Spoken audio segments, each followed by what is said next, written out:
Oh, howdy all, grab yourselves a beer, it's time for some Path of Exile discussion. The Harvest League is just around the corner and there's been a continual dribbling out of information about what's coming. The big pieces of news, as always, will be about 3 days before the league hits. So there'll be the stats on the new 2020 gems, so level 20 quality 20 gems, which are a very big part of theory crafting. That's coming out next week. The patch notes, which will be huge. The balance manifesto, which will be huge. These will be the things that will have the biggest impact on what you might want to start playing in the Harvest League. However, there's been a whole bunch of dribbling of news, and it's all been collated on this thread on the Grinding Gear Games official forums, which I'll link, plus in a couple of news posts there. I've discussed the changes to slam skills in a separate video. I've also discussed the some of the rebalanced unique items. There's about 50 unique items that are getting rebalanced, and there's 10 of them that were discussed in this thread. So that's another video that I made, sort of going into each one in depth. I won't cover them again now. Likewise, there were some changes to Warcries, and that has had its own video, and so I won't go through that again here. There's also been a bunch of little news that's come out towards the end of the week. So we have a couple of new Divination cards. And 6-link Astral Plate that is a Crusader item. This is going to be a real power crafting base. At the moment, the best way to get your hands on a 6-linked Crusader Astral Plate is to start with an Astral Plate that's item level 86 or higher, so that it can roll all mods, or 85 or higher if you want to maximize the possibility of getting the Crusader exploding mod, but at the expense of missing out on the potential of getting the highest possible life roll. I think it's better to go with the 86 plus. So you find an Astral Plate that's 86 plus, and then you use a Crusader's Exalted Orb in order to turn it into a Crusader item. Then once you've done that, you need to 6-link it. This does all of those steps for you in one spot. This is going to be a somewhat chase divination card, and I expect its value to fall somewhere around 1/8 of the value of a Crusader's Exalted Orb, plus 1/8 of the expected cost to 6-link an item, which is about 1,000 fusing orbs. So 1/8 of that is 125 fusings, plus about 300 Jeweler's orbs. So 1/8 of that being about 35. So all in all, this is going to be somewhat valuable. I would suggest that you set it to be Exalted Orb tier on your loot filter, and then it's not going to hold Exalt value. It will fall a bit over the league as more of these become redeemed, but I'd still expect it will be a 0.3 Exalt card the whole league.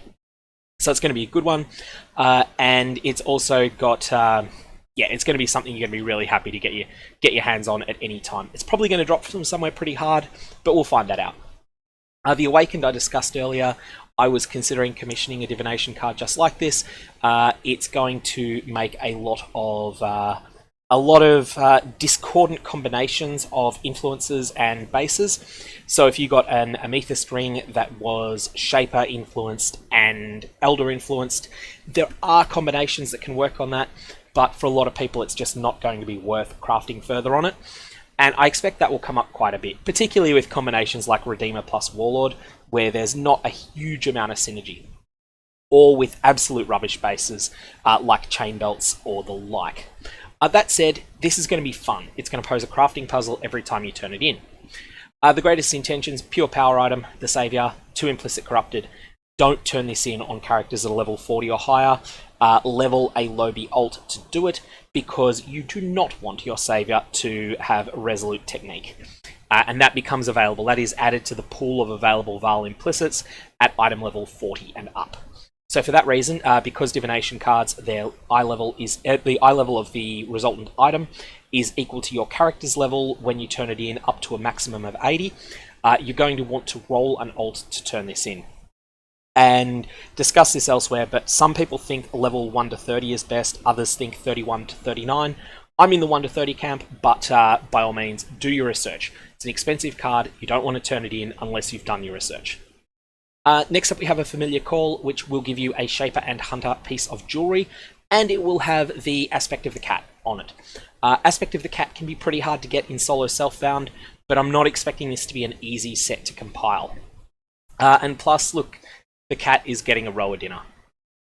Prometheus's Armory is going to be another fun divination card, much like the one that gives an item level 86 plus jewelry item.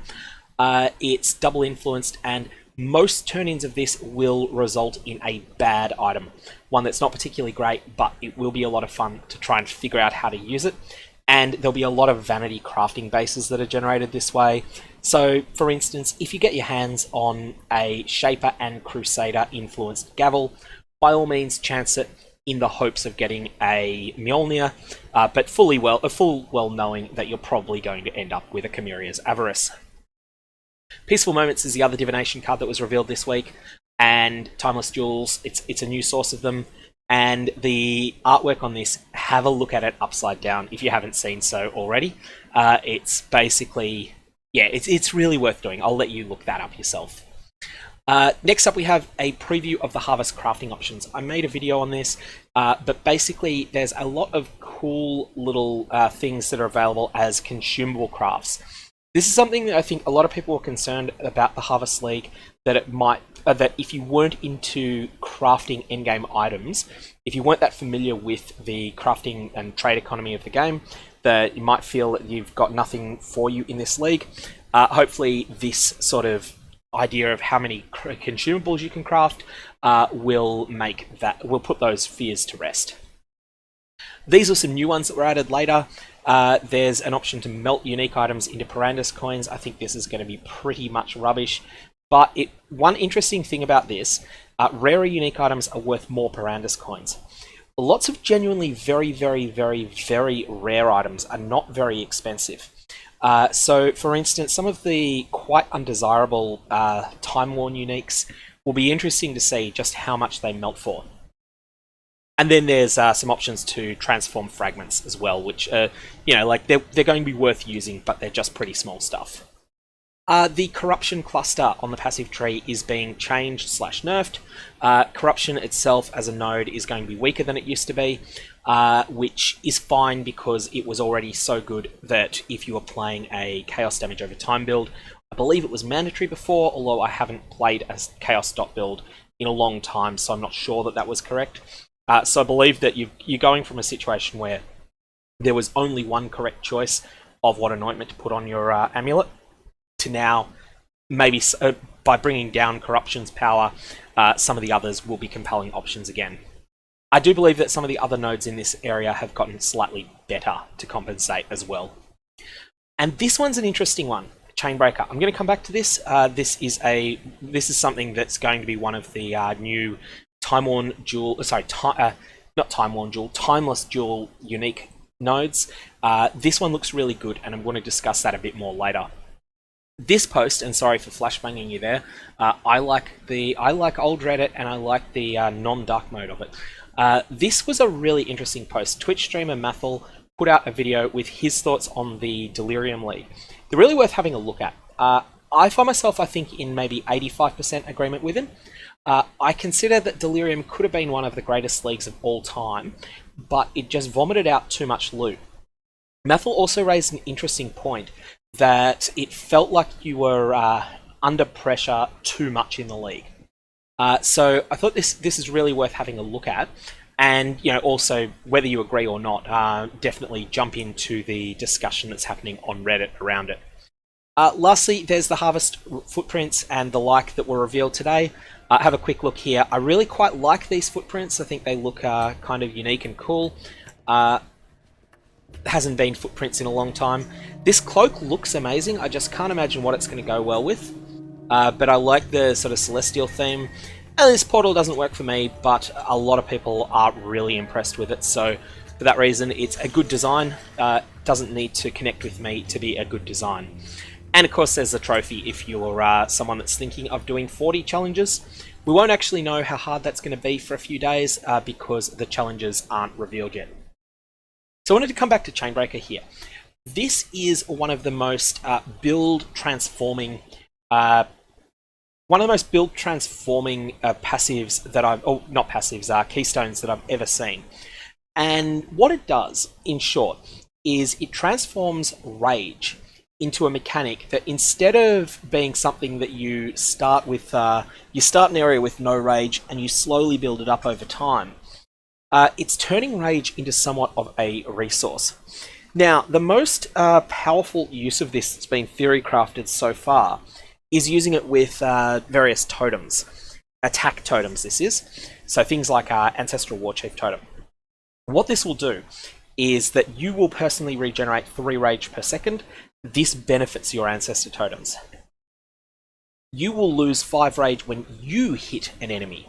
However, your totems are what's hitting the enemy, not you. And therefore, with this node allocated, essentially, once you've been inside an instance for 17 seconds, you will be gaining all the benefits of 50% rage. This works best on, as I say, on totems. You can also try to use this with attack mines. So that's with something like kinetic blast mines, but you'll miss out on a lot of the benefits, and you'll have a lot of troubles with mana. So increases and reductions to mana regeneration rate also instead apply to rage regeneration rate. This is a really interesting setup. So it means that suddenly, if you can get your hands on 250% mana regen, instead of regenerating 3 rage per second, you're regenerating 10.5. And you can get a lot of mana regen by using a blue pearl amulet that has percentage mana regen on it. So there's a lot of ways to use this. Rage, if you haven't played around with the mechanic since it was introduced, it's something that berserkers get naturally and other classes can get through a few convoluted means, and it gives you a significant boost to attack damage and to attack speed, and a small boost to movement speed. It stacks to 50, and in practice it takes quite a while to get it stacked up to 50.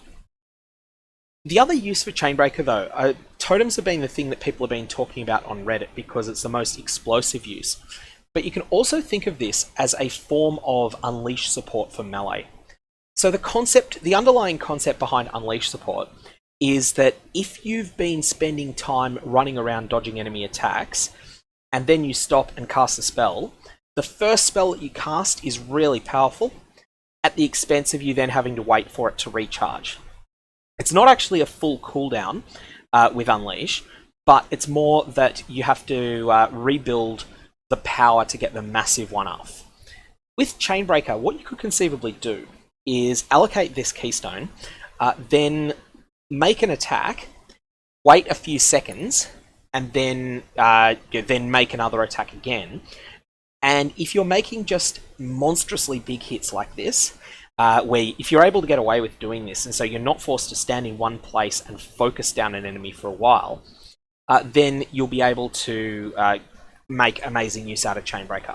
What I think the absolute best case with this skill is, with this node is if you're in a situation where you're pretty much one-shotting everything except the very tankiest rares and map bosses.